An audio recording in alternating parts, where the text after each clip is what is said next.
Hai Sobat Lentera, Terajus kembali hadir menyapa Anda dengan membawakan sederet informasi terhangat dan inspiratif bersama saya Catherine Nielsen. Inilah Terajus lengkapnya untuk Anda. Kita mulai dari kota Bandar Lampung, Sumatera Selatan. Gubernur Jawa Timur Khofifah Indar Parawansa memimpin langsung misi dagang dan investasi yang digelar di Provinsi Lampung bertempat di Swiss Bell Hotel, Kota Bandar Lampung. Dalam misi dagang dan investasi antara Jawa Timur dengan Lampung tersebut, total transaksi finalnya dapat mencapai hingga 1,5 triliun rupiah. Capaian ini mengalami peningkatan signifikan bila dibandingkan dengan gelaran tahun 2023 lalu, yakni dengan nilai 285 miliar rupiah.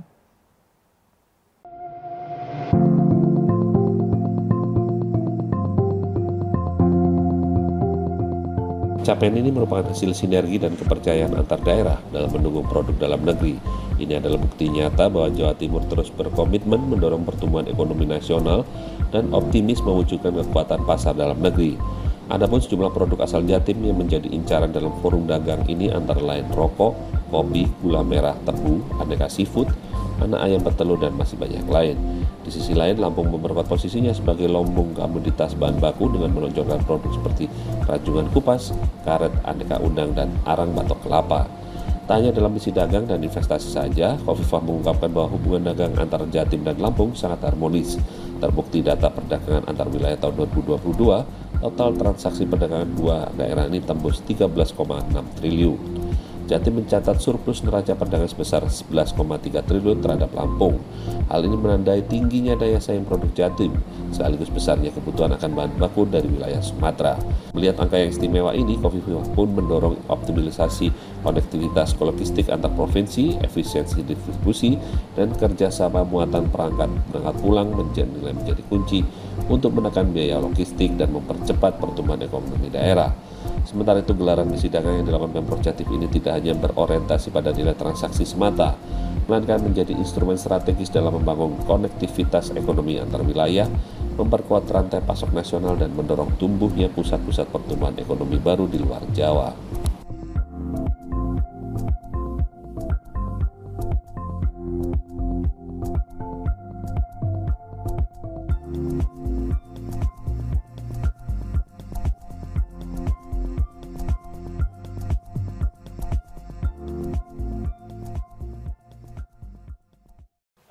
Kita ke informasi selanjutnya, seorang pelaku penyeludupan hewan diamankan petugas Badan Karantina Hewan dan Tumbuhan atau Barantin Jawa Timur di Tanjung Perak, Surabaya. Petugas juga menyita sebanyak 100 hewan senilai ratusan juta sebagai barang bukti. Kini pelaku diserahkan ke kejaksaan untuk proses hukum lebih lanjut.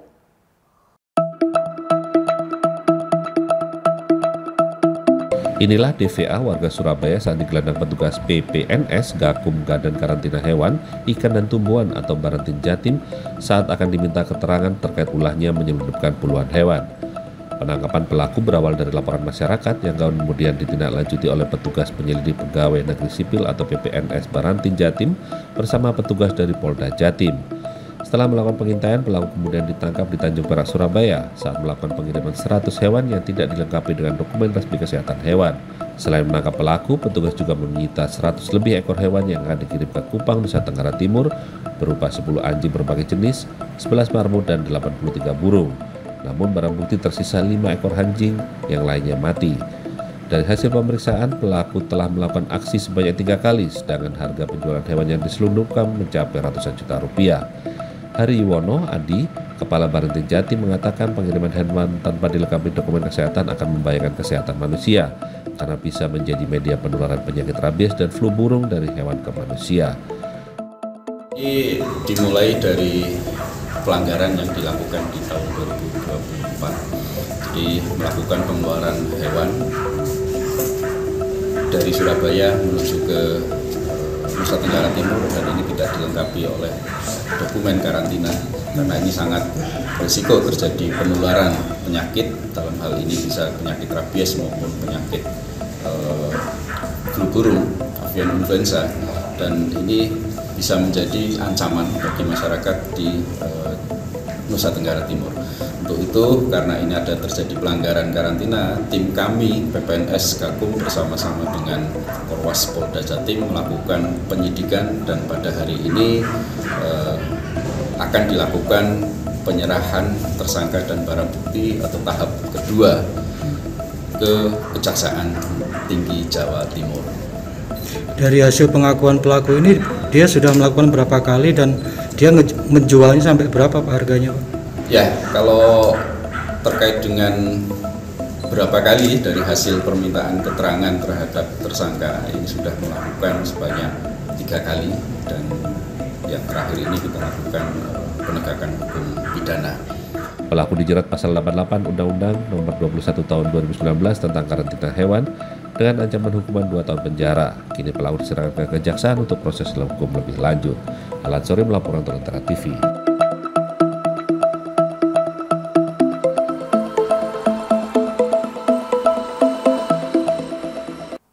Usai jeda kita akan membahas tentang resto di Amerika Serikat yang memadukan barbeque ala Texas dengan makanan khas Indonesia. Tetap bersama kami di Tera News.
Terbukanya peluang merintis bisnis boga selama pandemi membuat pasangan suami istri Fikri dan Reka Saleh memutuskan untuk membuka restoran yang memadukan barbeque ala Texas dengan makanan khas Indonesia seperti rendang dan dendeng balado. Kita mulai menjadi serius ya karena pandemi waktu itu. Saya lost my job and then I started selling barbecue from the house. Pintu peluang pun terbuka bagi pasangan Fikri dan Reka Saleh yang sebelumnya pernah bekerja di restoran untuk merintis bisnis boga pop-up rumahan. Banyaknya restoran yang tutup selama pandemi berdampak positif bagi bisnis makanan yang diantar. Fikri dengan barbecue, sementara Reka merintis Gurih Table yang menawarkan berbagai kue jajanan pasar khas Indonesia. Fikri had, during his orders, there would be leftover brisket, so sometimes I would cook it for our dinner or our lunch into like a balado or something and infuse it in Indonesian dishes. And he was like, oh my God, this is a great idea. Let's collab. And from there we just collab. Hasil kolaborasi mereka melahirkan Fix Q Craft Barbecue yang kini membuka gerai setiap akhir pekan di Alameda, California. Jadi Fix Q Craft Barbecue ini kita market as Indo-Tex Craft Barbecue, yaitu Indonesian mixed with Texas style barbecue. Ya, jadi Texas style barbecue is like low and slow smoked brisket yang kita masak 12 sampai 14 jam, dino beef ribs and beef back ribs. Dan the Indonesian part is kind of like a fusion of the Texas style barbecue with Indonesian food. Sebagai contoh, the beef brisket that I smoke dimasak sama Reka menjadi beef rendang. Belum adanya restoran Texas barbecue halal di Bay Area membuat keduanya memutuskan untuk menawarkan menu halal. Our family is Muslim and we're just gonna be doing halal from now on. And in terms of menu, yeah, anything that we expand on the menu is going to be halal. As we opened the restaurant, we wanted to make it more inclusive and make it available for the broader community. Because more and more people are looking for a halal food.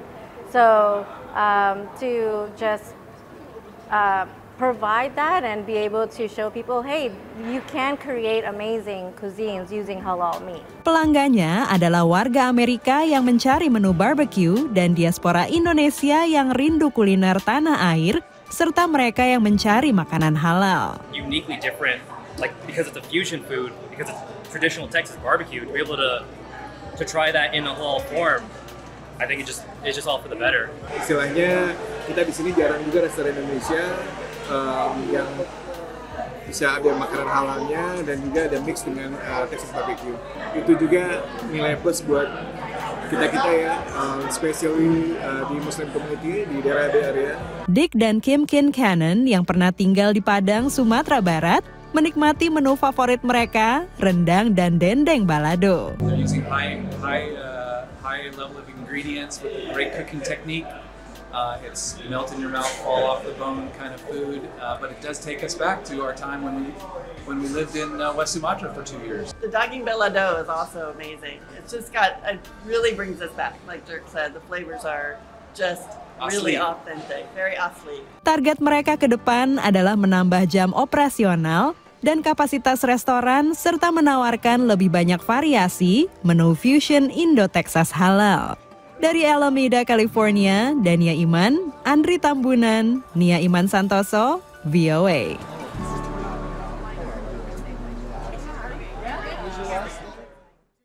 Sebuah restoran Indonesia di Hollywood, Florida menawarkan letupan rasa lewat sajian khas Sumbawa. Hidangan ini ternyata mendapat pasar tersendiri bagi para foodies yang senang mencicipi makanan baru. Saking tidak ada persiapannya, tiba-tiba hari pertama langsung ada yang beli. Bingungnya kita nggak ada to-go box, kan? Walah, di Indonesia pakai plastik juga, gue bilang gitu, udah masukin ke plastik, ikat kasih, jadi pakai plastik. Begitulah kisah Chef AB, co-owner Krakatoa Indonesian Cuisine, ketika memulai bisnisnya lewat sebuah stand di Farmers Market tahun 2014. Asal Sumbawa dan kuliah di Jogja, Chef Abe membawa cita rasa nostalgia dari masa kecilnya. Saya ada sepat, terus ada singang, itu kayak gulai ikan tapi rasa Sumbawa, terus juga ada gecok. Bagi warga Florida, cita rasa Krakatoa lain dari yang lain. Sampai-sampai Krakatoa menarik perhatian sejumlah program kuliner di media. Kan tiba-tiba udah di siaran radio, terus orang udah pada antrian kan. Loh ini kok orang-orang pada ngantri, saya bilang gitu. Oh kita dengar kamu di radio dengan Chef Norman, katanya kamu gini-gini, Abe membangun bisnis bersama John Anthony, warga Miami, yang ketika berlibur ke Bali beberapa tahun sebelumnya, langsung jatuh hati pada makanan Indonesia. Abe and I would be on the motorbike at like 4 o'clock in the morning, till midnight that night, just going around and eating. Menurut John, rempah dan bumbu Indonesia sangat berbeda dan jadi nilai jual di mata foodies yang senang mengeksplorasi palet rasa baru.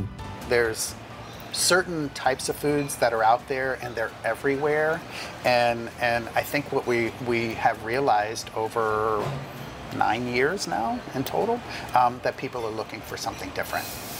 And certainly Indonesian food does that. Tahun keempat berjualan di Farmers Market, seorang pelanggannya yang bekerja di pemerintah kota membujuk mereka untuk membuka restoran.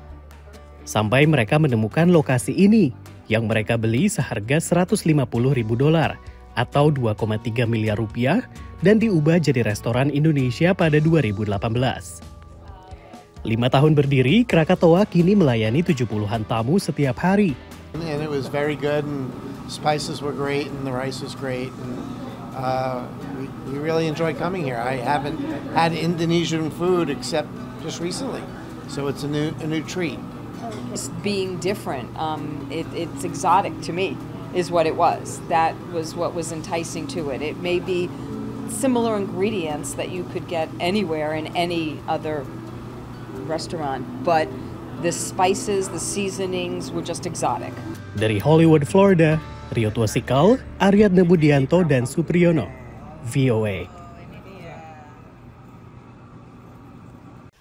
Teranjis akan hadir dengan informasi kedai frozen yogurt yang bernuansa Bali di Amerika Serikat. Tetap bersama kami.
Frozen Yogi, kedai frozen yogurt milik pasangan suami istri dari Amerika Serikat ini ternyata membawa nuansa Bali pada dekorasi kedainya. Tidak hanya itu, kedai yang dibuka di Warrenton, negara bagian Virginia, juga menawarkan minuman kopi dan teh khas Indonesia.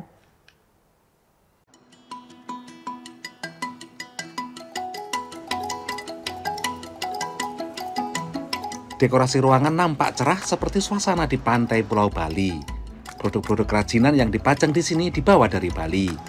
Apalagi di bagian belakang, payung-payung dekorasi khas Bali dijajar di atas meja.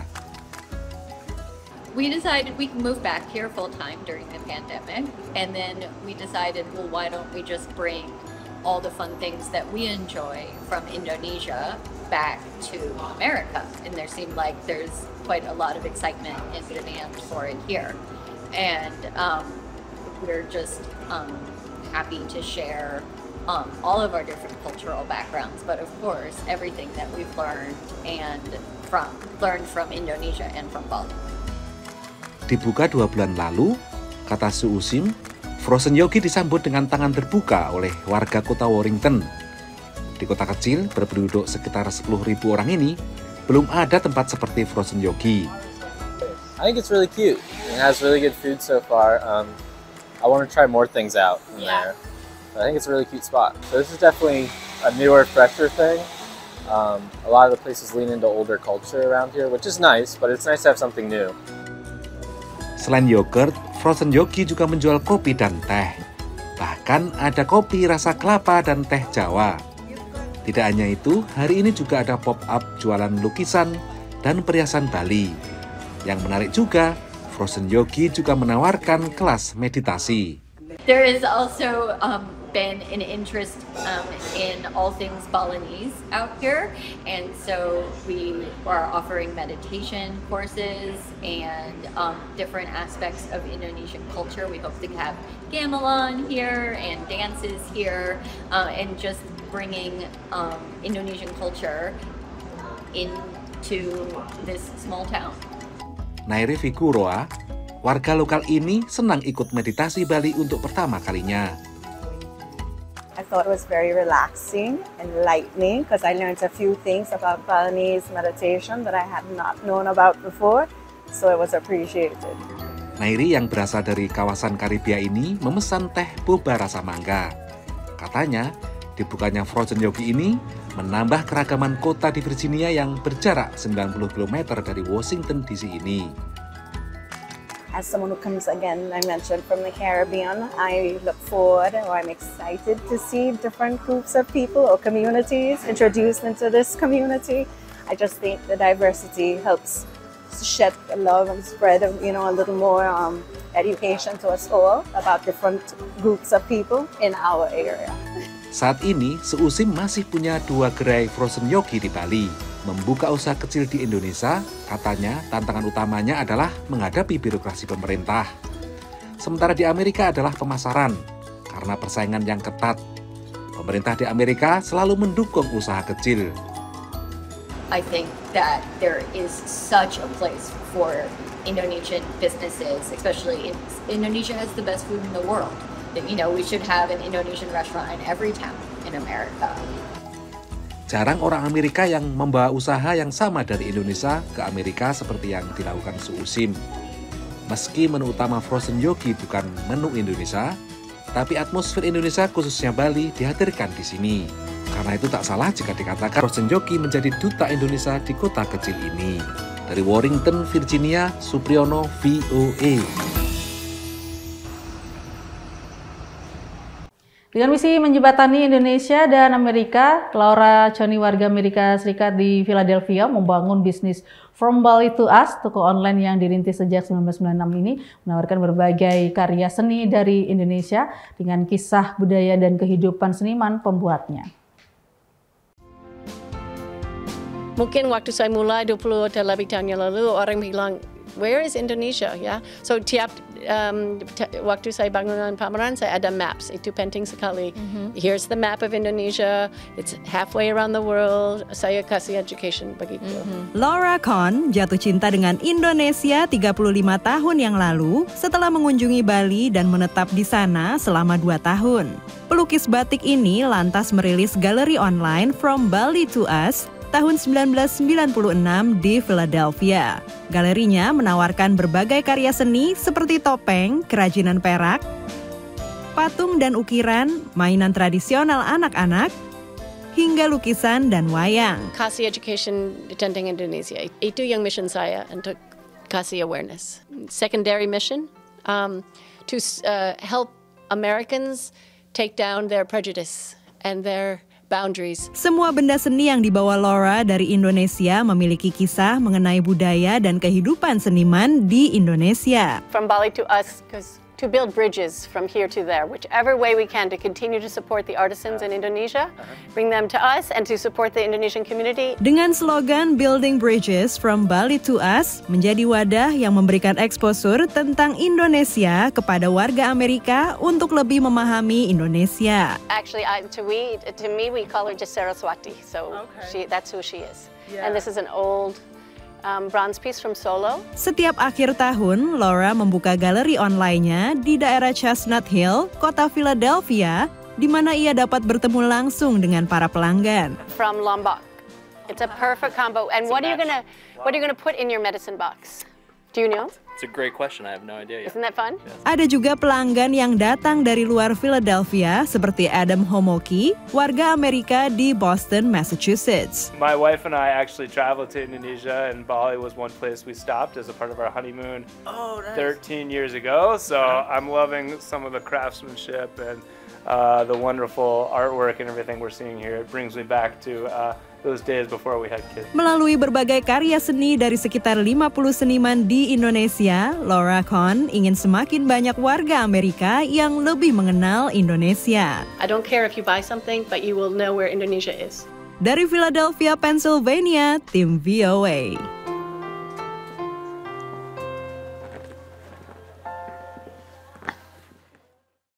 Informasi tadi mengakhiri Taranyus saat ini. Anda dapat saksikan kembali tayangan saat ini di YouTube channel kami Lentera TV Media dan website kami lentera.tv. Saya Catherine Nielsen pamit undur diri. Terima kasih dan sampai jumpa.